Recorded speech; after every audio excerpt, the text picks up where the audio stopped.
जम्मू कश्मीर में कुपवाड़ा के कंडी इलाके में एनकाउंटर हुआ है। इस एनकाउंटर में एक पाकिस्तानी मिलिटेंट समेत लश्कर के 2 मिलिटेंट हलाक हुए हैं।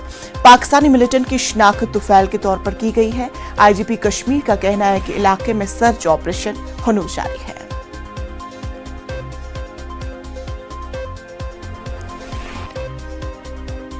नशाद में आपका खैर मकदूम और मैं हूं आपका मेज़बान यहिया सुल्तान। इस वक्त हम मौजूद है कंडी कुपवाड़ा के फॉरेस्ट्स में, जो जहां पर आज सवेरे से ही फौज और मिलिटेंटों के दरमियान इनकाउंटर शुरू हुआ। बताया जा रहा है कि पुलिस को एक इतला मिली थी कि इलाके में मिलिटेंटों की नकल हरकत देखी गई है, जिसके बाद फौज, पुलिस और सीआरपीएफ ने पूरे इलाके को घेरे में ले लिया है। और अभी तक जो तफसीलात हैं, 2 मिलिटेंट मारे गए हैं, जो आईजीपी कश्मीर ने ट्वीट करके बताया कि 2 मिलिटेंट इस इनकाउंटर में मारे गए और इनमें से एक पाकिस्तानी भी है। लेकिन फौज और पुलिस को शुबा है कि अभी भी इलाके में मजीद मिलिटेंट जो है मौजूद हैं। तो फौज और पुलिस ने पूरे इलाके को जो है इस वक्त घेरे में ले रखा है। और मैं आपको दिखाऊं कि तीनों फोर्सेस के जो टुकड़े हैं, जिसमें फौज, पुलिस और सीआरपीएफ है, जो इस वक्त चारों तरफ यहाँ पर लगी है और उन्होंने पूरे इलाके की जो है इस वक्त घेरे में ले रखा है। और वो चाहते हैं कि जो भी मिलिटेंट इस घेरे में फंसे हैं वो भागने में कामयाब न हो। तो इस वक्त जो सूरत हाल हम यही कहेंगे कि पूरे इलाके को जो है घेरे में ले लिया है और बड़े पैमाने पर जो है मजीद मिलिटेंटों की तलाश जारी है। फिलहाल आईजीपी कश्मीर की तरफ से जो ट्वीट हमें मिला है, उसमें यह तस्दीक उन्होंने की है कि कंडी ऑपरेशन में अभी तक एक पाकिस्तानी मिलिटेंट्स में 2 मिलिटेंट मारे गए हैं और मजीद इनकाउंटर जो है वो इस वक्त जारी है। बताया जा रहा है कि जो ही इस इलाके में तलाशी कार्रवाई जारी थी तो फौज और मिलिटेंटों का आमना सामना हुआ, जिसके दौरान जो है दोनों तरफ से फायरिंग का तबादला शुरू हुआ और इस वक्त भी वक्फे से इस इलाके में फायरिंग का तबादला। हमारे साथ हमारे नुमाइंदे कुपवाड़ा से जुड़ चुके हैं यहिया सुल्तान, ऑपरेशन के ताल्लुक से अभी की ताजा तफसील। जी इंशा, मैं इस वक्त इनकाउंटर साइट पर मौजूद हूँ और यहाँ पर वक्फे से जो फायरिंग का तबादला जारी है। तो तफसीलात के मुताबिक जो पुलिस को इतला मिली थी कि गुज़श्ता शब उन्हें एक इतला मिली थी कि इलाके ने कंडी फॉरेस्ट्स में जो है मिलिटेंटों की नकल हरकत देखी गई। तो फौज, पुलिस और सीआरपीएफ अपने पूरे इलाके को घेरे में ले रहे, जिसके बाद वहां पर मिलिटेंटों और फौज का आमना सामना हुआ, जिसके बाद वहां पर फायरिंग का तबादला भी हुआ। और फायरिंग के तबादले में अभी तक जो है 2 मिलिटेंट मारे गए हैं, जिसमें एक पाकिस्तानी है और एक लोकल मिलिटेंट भी बताया जा रहा है। लेकिन पुलिस को शुबा है कि अभी भी 1 से 2 मिलिटेंट और इस जंगलाती इलाके में छुपे हैं, जिसके बाद पुलिस और फौज ने पूरे इलाके को मुहासरे में ले रखा है और बड़े पैमाने पर जो है छुपे बैठे मिलिटेंटों की तलाश जारी है।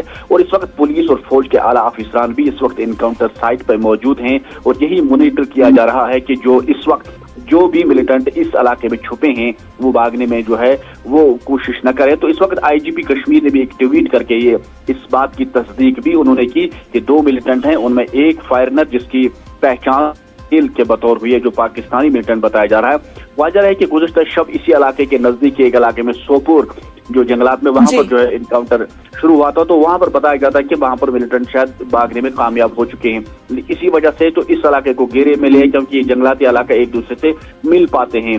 जी इंशा, तो अभी तक एक और जो लोकल मिलिटेंट बताया जाता है, तो अभी जो मैंने एसएसपी कुपवाड़ा युगल मनाह से जो फोन पे बात की, तो उन्होंने फोन पे इस बात की तस्दीक की कि जो लोकल मिलिटेंट है वो इश्तियाक लोन है, जो त्राल इलाके से, जो साउथ कश्मीर से बताया जाता है। लेकिन अभी ये पूरा मामला ये पता नहीं चल पा रहा कि कितने मिलिटेंट इस इनकाउंटर में वहां पर फंसे हैं, क्योंकि इन्हें पहले इतला थी कि 4 और फिर अभी तक जो है 2 मारे गए हैं। फिलहाल पूरे इलाके को जो है घेरे में ले रखा है। तो फायरिंग का तबादला जो भी है वो भी वक्फे से इस वक्त जारी। हम इनकाउंटर साइट पर ही मौजूद। जी इंशा। चलिए यहिया सुल्तान, आगे बुलेटिन में आपसे इस ताल्लुक से और भी अपडेट लेंगे। फिलहाल तफसीलात के लिए आपका बेहद शुक्रिया।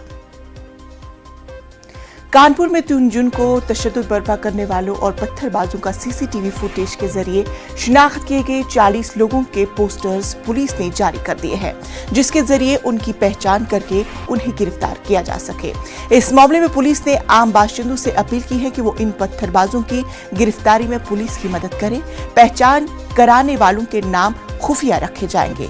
शहर के कई इलाकों में पोस्टर चस्पा कर दिए गए हैं। इसके लिए लोकल नंबर भी जारी किया गया है, जिस पर लोग इतला दे सकते हैं। वहीं जारी करदा पोस्टर में 13 और 31 नंबर की तस्वीरों की पहचान होते ही पुलिस ने दोनों नौजवानों को गिरफ्तार कर लिया है।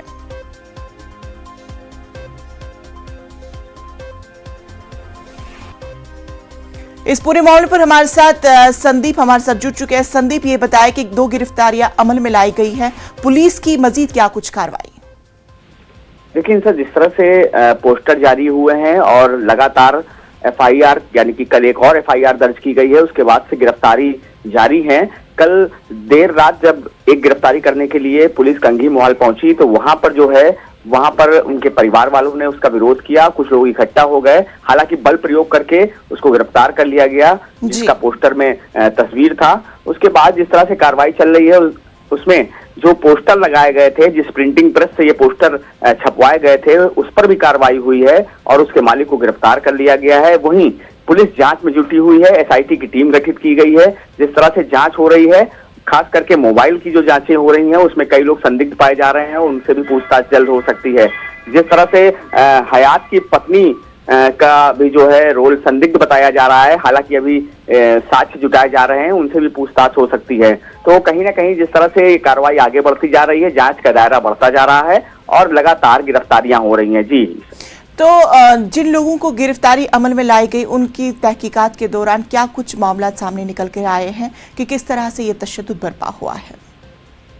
देखिए, जिस तरह से ये मामला था बंद के ऐलान के बाद, लेकिन जिस तरह से अब चीजें सामने निकल के आ रही हैं, अहम सबूत निकल के आ रहे हैं कि लोग ये साजिश एक की गई थी, जिसके तहत जो है इतना सब कुछ 3 जून को वहां पर हुआ। और एक और आदेश पारित किया है, निर्देश दिया है डीएम ने, खास करके केडीए को, जो वहां पर इमारतें बनी हैं उनकी जांच के भी आदेश दिए हैं। दरअसल वो घनी आबादी का इलाका है, उसके बावजूद जी संदीप, उसके बावजूद वहां पर जो है बड़ी बड़ी इमारतें बनी हैं, 6 से 7 माले की इमारतें वहां पर हैं। वहां से पथराव हुए हैं, उसके जांच के आदेश दिए हैं। जो अवैध वहां पर जो इमारतें होंगी उनको सीज किया जाएगा। तो चलिए संदीप, आप इस अहम खबर पर अपनी नजर बनाए रखें। फिलहाल तफसीलात के लिए आपका बेहद शुक्रिया। बीजेपी ने भले ही तर्जुमान नुपुर शर्मा और नवीन कुमार जिंदल को मुअत्तल कर दिया है, लेकिन खलीजी ममालिक में लोगों की हुकूमत हिंद से नाराजगी कम होने का नाम नहीं ले रही है।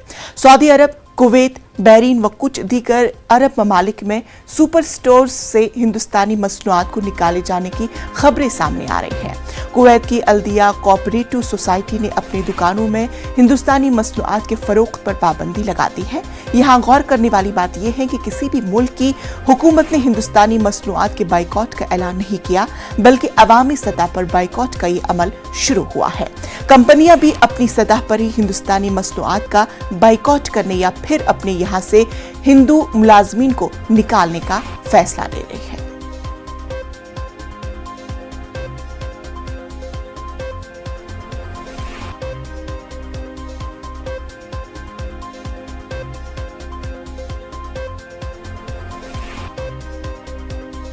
राहुल गांधी आज पंजाब के मानसा में सिद्धू मूसेवाला के आबाई गांव में मूसा पहुंचेंगे, जहां वो सिद्धू के अहल खाना से मुलाकात करेंगे और उनका हालचाल जानेंगे।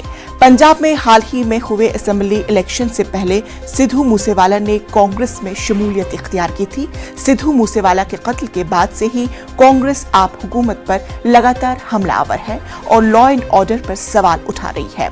सिद्धू मूसेवाला के अहल खाना सीबीआई जांच का मुतालबा कर रही है।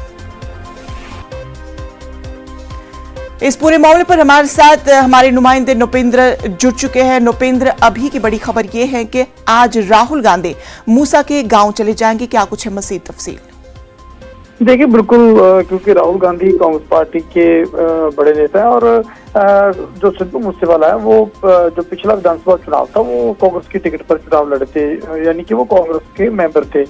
और क्योंकि पूरी दुनिया भर में सिद्धू मूसेवाला का नाम था और लगातार चाहे वो पंजाब क्यों, हरियाणा क्यों, सभी नेता वो नेता जिनका शायद जिनको लेकर के ये माना जाए कि शायद उन्हें कोई पॉलिटिकली इसका फायदा नहीं होगा, वो भी यहाँ पर पहुंच रहे हैं।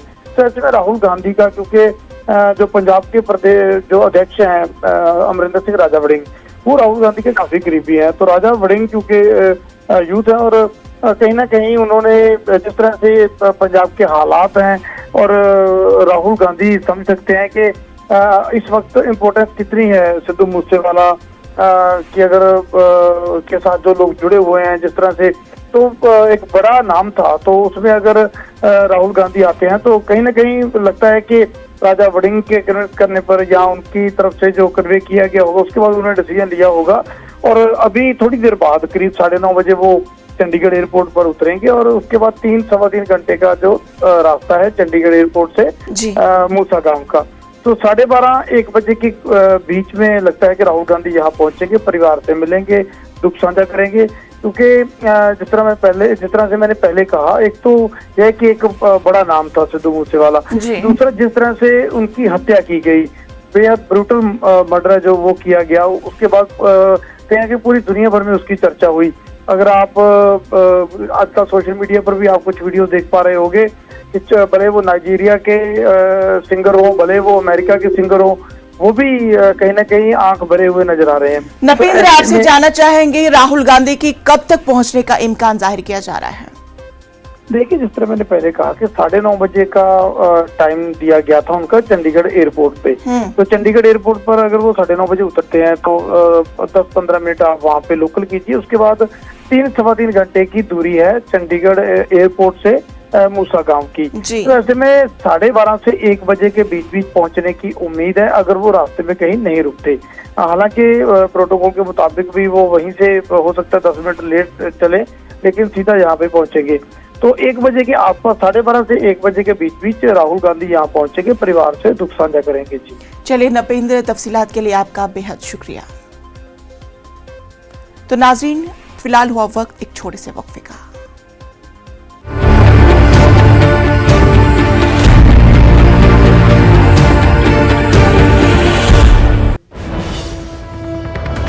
तो नाज़रीन, इस वक्त की बड़ी खबर आपको बता दें, पंजाब से साधु सिंह धर्मसूद की हुई गिरफ्तारी। कैप्टन अमरिंदर सरकार में थे वजीर जंगलात, रुश्वत और बदउनवानी का इल्जाम उन पर आयद है। तो बड़ी खबर पंजाब से जुड़ी, साधु सिंह धर्मसूद की हुई गिरफ्तारी। कैप्टन अमरिंदर सरकार में थे वजीर जंगलात, रुश्वत और बदउनवानी का इल्जाम उन पर आयद है। तो आज उनकी गिरफ्तारी अमल में लाई गई है।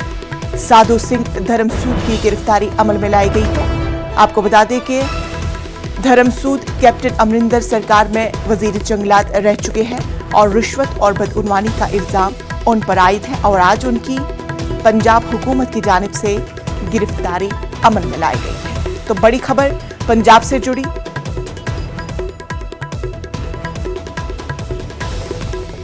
साधु सिंह धर्मसूद की गिरफ्तारी अमल में लाई गई है। कैप्टन अमरिंदर सरकार में वो वजीर जंगलात रह चुके हैं। रिश्वत और बदउनवानी का इल्जाम उन पर आया था।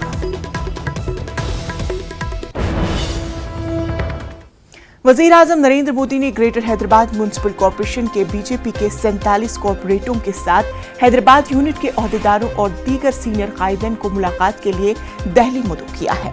वाज़ेह है कि वजीर आजम के हालिया दौरे में बारिश की वजह से पीएम मोदी पार्टी लीडरों को पूरा वक्त नहीं दे पाए थे। तो पूरे मामले पर हमारे साथ बात करने के लिए अनूप हमारे साथ जुड़ चुके हैं। अनूप, आज पीएम मोदी की हैदराबाद यूनिट के साथ मुलाकात, क्या कुछ तैयारियां? देखिए, आपको बता दूं कि आज ग्रेटर हैदराबाद नगर निगम के जो पार्षद हैं बीजेपी के, उनकी मुलाकात होगी प्रधानमंत्री नरेंद्र मोदी से 4:15 बजे दिल्ली में प्रधानमंत्री आवास पर। काफी महत्वपूर्ण बैठक कह सकते हैं, क्योंकि जिस तरीके से पिछले दिनों प्रधानमंत्री नरेंद्र मोदी तेलंगाना गए थे, वहां उन्होंने इनवाइट किया था इन पार्षदों को कि आइए और चाय पे बैठिए, मुलाकात कीजिए। प्रधानमंत्री नरेंद्र मोदी जरूर जानना चाहेंगे इन लोगों से, क्योंकि पहली मर्तबा वहां पे नगर निगम में एक तरह से बीजेपी का प्रतिनिधित्व हुआ है और इतनी संख्या में बीजेपी के पार्षद जीते हैं, तो उनको किस तरह के कठिनाई का सामना करना पड़ रहा है, किस तरीके से आगे बढ़ना है। और दूसरी तरफ बता दूं कि तेलंगाना को लेकर बीजेपी और खास तौर पर प्रधानमंत्री नरेंद्र मोदी काफी संजीदा हैं और लगातार कोशिश में है कि पार्टी की जो प्रतिनिधित्व है वहां पर बढ़े, क्योंकि देखिए आने वाले दिनों में वहां विधानसभा चुनाव है और जिस तरीके से यहाँ पर ग्रेटर हैदराबाद नगर निगम में बीजेपी की जीत हुई थी, तो ऐसे में बीजेपी की कोशिश है कि तेलंगाना में अगले विधानसभा चुनाव में अच्छी जीत उसे मिले। और आज की बैठक को इसी संदर्भ में देखा जा सकता है, क्योंकि आमतौर पर प्रधानमंत्री नगर निगम के पार्षदों के साथ बैठक नहीं करते हैं, लेकिन इसी बात से इसकी अहमियत का अंदाजा लगा सकते हैं कि आज प्रधानमंत्री नरेंद्र मोदी किसी नगर निगम के पार्षदों के साथ आज मिल रहे हैं। जी अनूप, ये बताएं कि इस मुलाकात से क्या कुछ तवक्को की जा रही है, क्योंकि हम देख रहे हैं कि बीजेपी अब तेलंगाना में अपनी सियासी मैदान में है, जो कदम उतार रही है और मजबूत करने की कोशिश कर रही है, तो इस मुलाकात से क्या कुछ तवक्को की जा सकती है?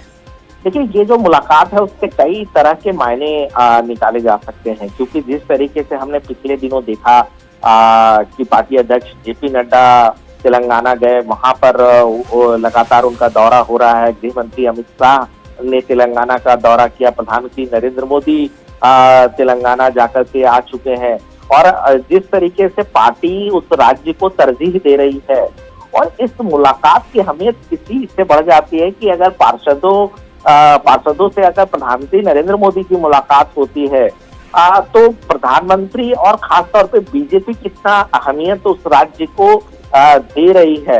और इस बात का भी अंदाजा लगा सकते हैं कि जिस तरीके से टीआरएस में एक छटपटाहट दिख रही है, बीजेपी जिस तरह से पैर पसार रही है उसको लेकर के, तो ये बैठक के कई मायने हैं। और जो सूत्र बता रहे, देखिए 2 और 3 तारीख को हैदराबाद में बीजेपी राष्ट्रीय कार्य समिति की बैठक भी है, तो ये इन सभी चीजें जो है इशारा करती है कि बीजेपी लगातार अपने संगठन को मजबूत कर रही है तेलंगाना में। और आज की बैठक में भी प्रधानमंत्री नरेंद्र मोदी जरूर इन पार्षदों से कहेंगे कि न केवल अपनी जिम्मेवारी एज ए पार्षद अपनी जिम्मेवारी, बल्कि पार्टी को किस तरीके से मजबूत करना है। बिल्कुल अनूप, अब देखने वाली बात यह होगी कि इस मुलाकात के बाद क्या कुछ मुस्बत चीजें सामने निकल कर आ जाएगी। फिलहाल तफसीलात के लिए आपका शुक्रिया। मरकजी वजीर दाखिला अमित शाह आज दिल्ली में नेशनल ट्राइबल रिसर्च इंस्टीट्यूट का इफ्तिताह करेंगे। इसका मकसद कबायली तर्ज जिंदगी के समाजी व इक्तिसादी पहलुओं को बेहतर बनाने के लिए और प्रोग्रामों का डिजाइन करना होगा। मरकजी कबायली उमूर की वजारत ने कहा है कि NTRI कौमी सतह का एक आला इदारा होगा और ये तालीमी, इंतजामी और कानून साजी के शोबों में कबायली खदशात, मसाइल और मामलात का मरकज बनेगा।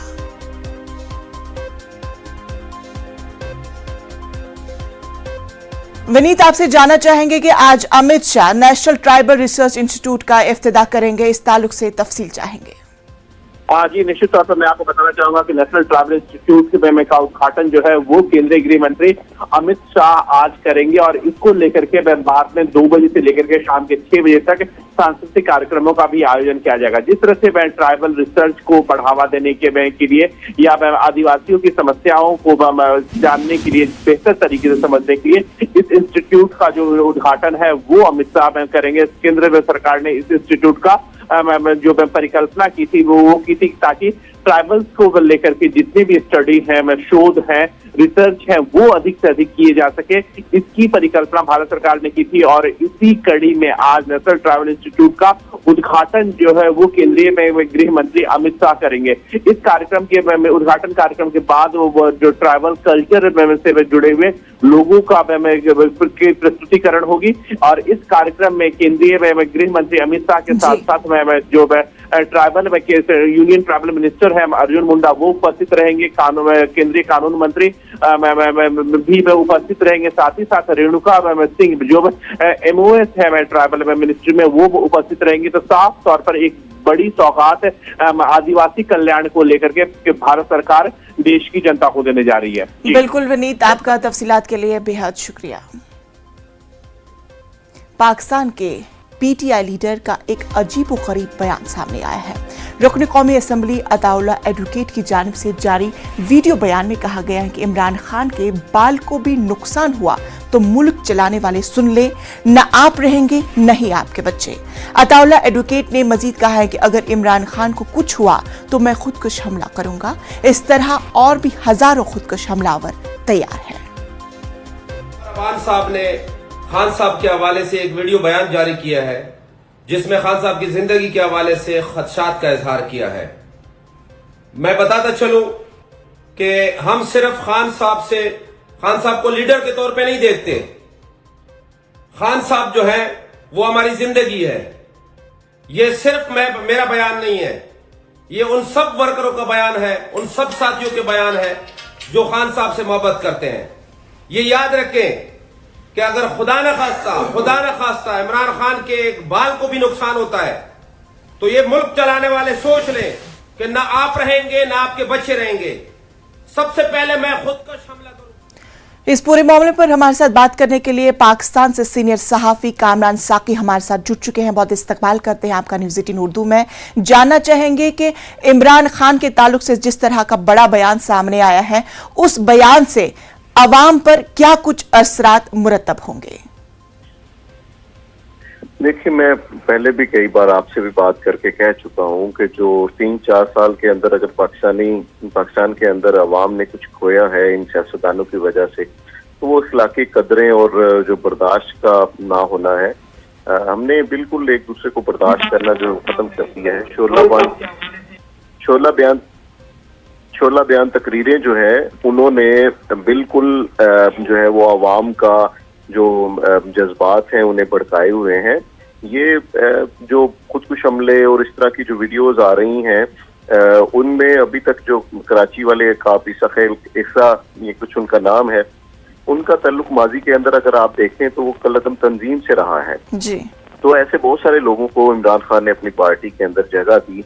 मुख्तलिफ सियासी जमातों के भी आजमाए हुए और मजहबी जमातें जिनमें कुछ कदम और शिदत पसंद जमातों से भी लोग थे, तो वो उसका रद्द-ए-अमल यकीनन आएगा। और लीडर जब शोला बयान तकरीरें करते हैं तो आपको पता है कि उसका रद्द-ए-अमल जो है वो शदीद होता है और बहरहाल वो असर रखता है।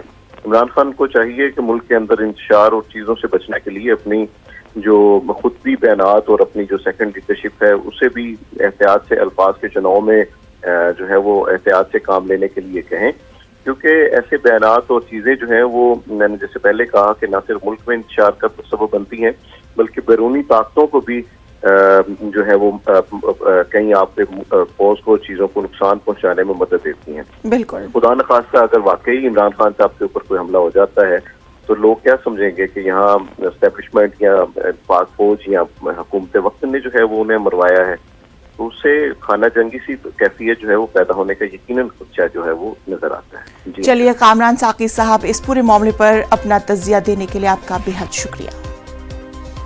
तो नाजरीन, आज की ताज़ा खबर में फिलहाल इतना ही। मुझे दीजिए इजाजत। आदाब।